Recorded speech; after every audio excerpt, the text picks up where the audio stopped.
It's no secret that hell is a place of suffering and despair that has long fascinated humanity.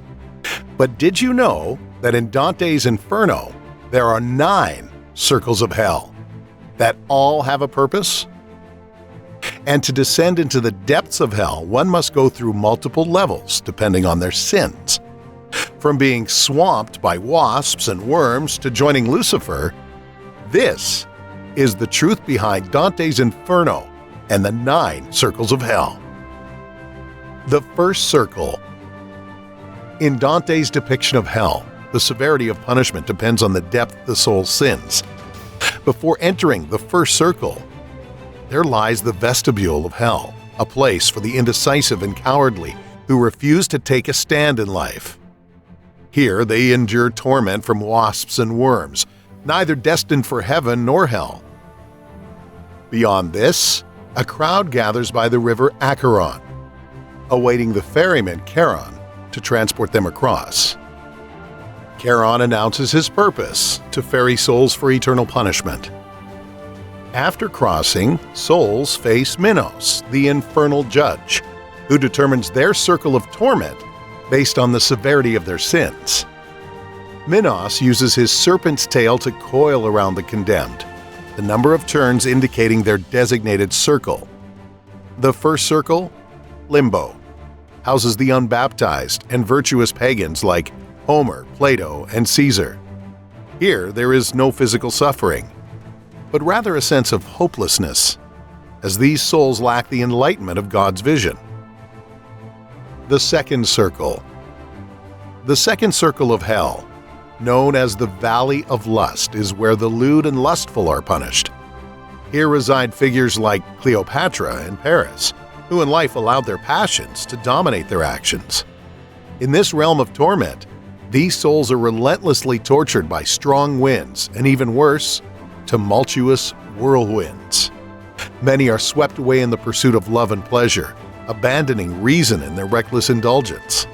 In Dante's view, the relentless storm reflects the way lust could cause people to be overcome by their passions and lose control.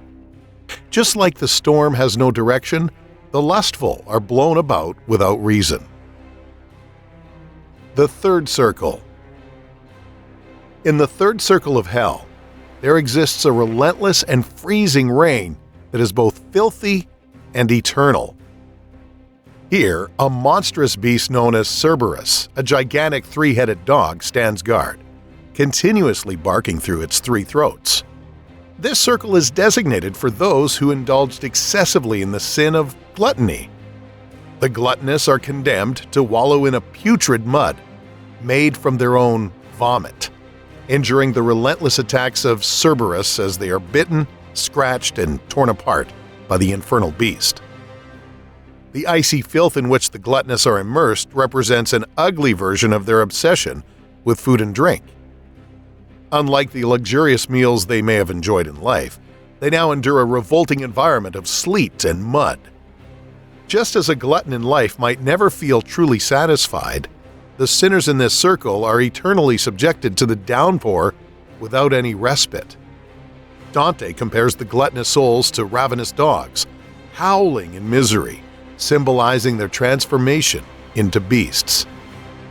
This dehumanization reflects the loss of self-control and dignity that comes with excessive indulgence, reducing them to primal urges and animalistic behavior. The fourth circle. In the fourth circle of hell, those who were wasteful and greedy in life face their punishment. Here, they experience different punishments and difficulties related to the sin of greed.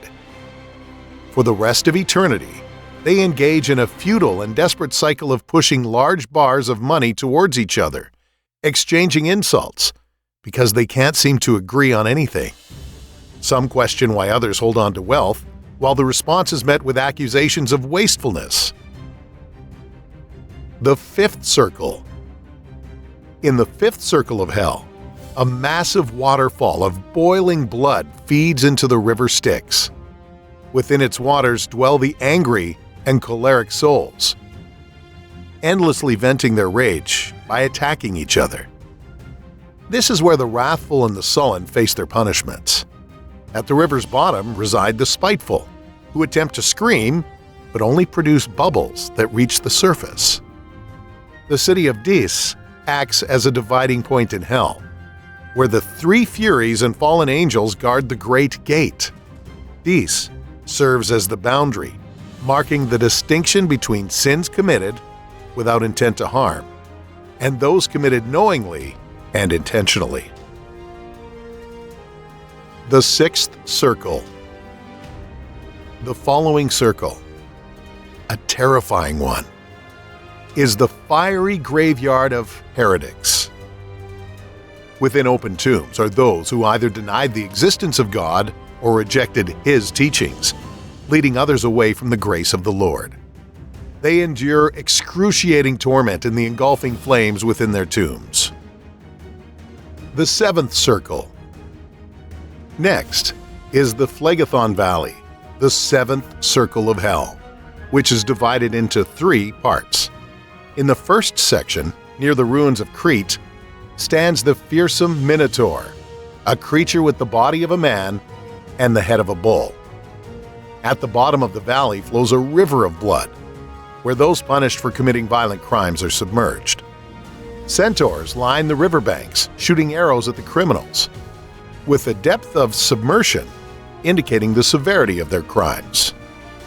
The next section is reserved for those who committed suicide, or transformed into twisted trees, forming a grim and eerie forest.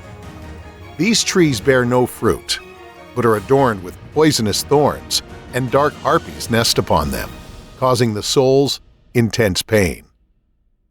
The circle concludes with the Valley of Abominable Sands, where sinners endure punishment in a desert of scorching sand beneath a rain of fire. Blasphemers lie in the burning sand, sodomites are forced to run endlessly, and usurers are compelled to sit upon the flames, each enduring their own torment, as the air is filled with the endless wails of the damned. The eighth circle. The eighth circle of hell is designated for various kinds of fraudsters. This circle, called the Malebolge, is divided into 10 pits. In the first pit of the eighth circle reside the seducers and deceivers, who manipulated others to fulfill their own desires. They endure constant torment by horned demons. The next pit is occupied by flatterers and sycophants, who are submerged in filth and excrement. These people, who spent their lives deceiving others with insincere praise, now find themselves immersed in their own waste for eternity. In the third pit, practitioners of simony, the people involved in selling church offices and rolls to sacred things, are punished by being buried upside down, with only their legs exposed to be scorched by flames. They are guilty of selling positions of religious authority or fake relics for personal gain. In the fourth pit of the eighth circle reside the seers who falsely claim to predict the future, a prerogative reserved only for God. Their punishment involves having their heads twisted upside down, while their own tears of despair moisten their buttocks. The fifth pit houses the corrupt, who are boiled in a lake of seething tar. As they attempt to surface, demons attack them, forcing them back into the tar. In the sixth pit, hypocrites wear beautiful cloaks that weigh as heavily as lead, making their vanity a burden. Among them is the body of Caiaphas, the priest who advised the Pharisees to crucify Jesus, nailed to the ground as a symbol of his betrayal.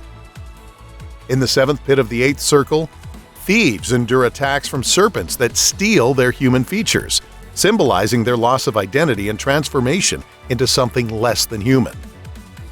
In the following pit, evil counselors burn with fire for leading others into deceit and corruption, suffering the consequences of their manipulative actions.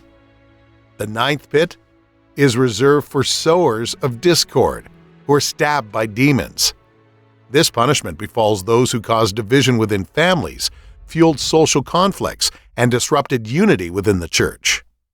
Finally, in the last pit, counterfeiters suffer from a multitude of diseases as punishment for their deceitful practices. Their afflictions correspond to the nature of their crimes, reflecting the severity of their fraudulent actions. The ninth circle. In the ninth and final circle of hell lies Lake Cocytus, also known as the Lake of Lamentations. Contrary to popular belief, this deepest part of hell is not scorching, but frozen, thanks to the flapping of Lucifer's wings. Within the icy waters, only the torsos and heads of traitors are visible, their tears freezing as they despair. Traitors are categorized into 4 groups: those who betrayed their families, homeland, hospitality, and masters. At the center of the ninth circle resides Lucifer, the ultimate traitor who betrayed God. Encased in the ice alongside him are the 3 greatest traitors in history: Judas, Brutus, and Cassius. At the bottom of this circle, Dante and Virgil find the passage leading them to purgatory, marking the end of their journey through hell. What circle of hell fascinated you the most? Let us know in the comments below, and click on the next video for more content like this.